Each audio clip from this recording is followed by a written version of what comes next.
First, a few holy mackerel stories in today's news, starting with the now infamous White House gate crashers, reality show wannabes who made it past 2 security checkpoints at the White House state dinner last week to come within an arm's length of the leader of the free world.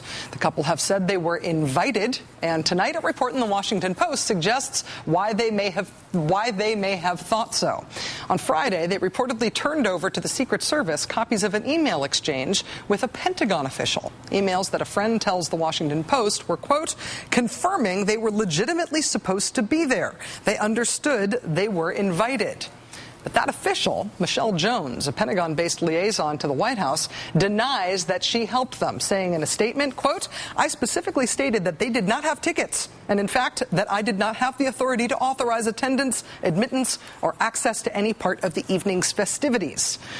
Meanwhile, the social climbing reality show wannabes are about to get what they have longed for, an invitation to an elite Washington event on Capitol Hill.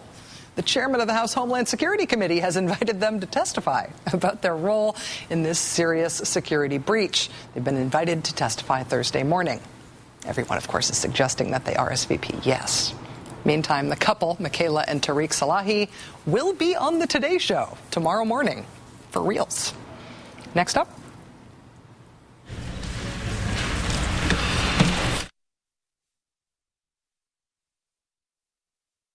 Last year, I had an affair. That pause wasn't supposed to be quite so pregnant, but it was still very dramatic, wasn't it? Senator John Enson's 9-month-long affair with a Senate staffer's wife has now surpassed its allotted 15 minutes of fame. Since the last time we checked in with the Nevada Republican, 2 principal figures in the story have spoken to the media. First, Doug Hampton, whose wife was Enson's mistress. He told ABC that the $96,000 from Enson's parents were not part of a quote-unquote pattern of generosity, as the senator claimed. Oh, hey, listen, we realize our son's having an affair with your wife. Maybe some money will help. It's ridiculous. Is it crystal clear to you that that $96,000 was, in fact, severance and not a gift? Crystal clear. They were clearly what he deemed as severance. That too's a lie, cover up. Of course, if it was severance, John Ensign can find himself in the pokey. Then today, on a conservative Las Vegas radio talk show, Senator Ensign himself denied impropriety in the firing of his former mistress's husband and his subsequent effort to get companies to hire that same man. When I was a veterinarian, when I was in the House of Representatives and in the Senate, current employees, former employees, I've recommended countless numbers over the years, gotten them jobs. What's interesting about that, the vast majority of people did not hire him. Only a couple of people actually ended up taking him on, having him being their representative. Despite all the calls for Senator Ensign to resign and the accusations of ethics violations by watchdog groups, Senator Ensign says that he is not going anywhere.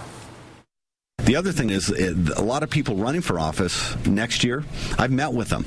They actually want me involved in their campaigns. I am very excited to learn who exactly it is that wants John Ensign campaigning with them next year. He's not naming names about who these candidates are, but we here at The Rachel Maddow Show appeal to you, our viewers. If you see Senator Ensign's name on a fundraiser invitation for an actual candidate running for office, please, we are dying of curiosity. Rachel@msnbc.com. And finally, in the anything goes world of internet talk radio, a man named Hal Turner in New Jersey still managed to stick out. If the 3 most crucial men in World War II didn't even mention the Holocaust, why should we believe it 60 years later? Yeah, topping off the Holocaust denying and the blatantly racist and white supremacist screeds designed to scald upon hearing, earlier this year, Hal Turner topped even himself by posting on his website an unmistakable threat against 3 Chicago judges. He wrote, quote, "Let me be the first to say this plainly. These judges deserve to be killed. Their blood will replenish the tree of liberty." Mr. Turner also posted photographs of the judges along with their office addresses and a map of the courthouse in which they worked. He was arrested and charged with threatening the judges' lives. It's an open and shut case, right? Well, The New Jersey Record is now reporting that Hal Turner, the extremist we all know and loathe, was also an FBI informant. He was codenamed Valhalla. Quote, he received thousands of dollars from the FBI to report on such groups as the Aryan Nations and the white supremacist National Alliance, and even a member of the Blue-Eyed Devils skinhead punk band.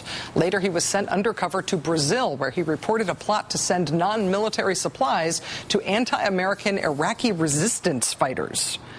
Hal Turner claims that he was coached and encouraged by the FBI to use language so vile it causes steam to come out of the ears of those of us outside the neo-Nazi community.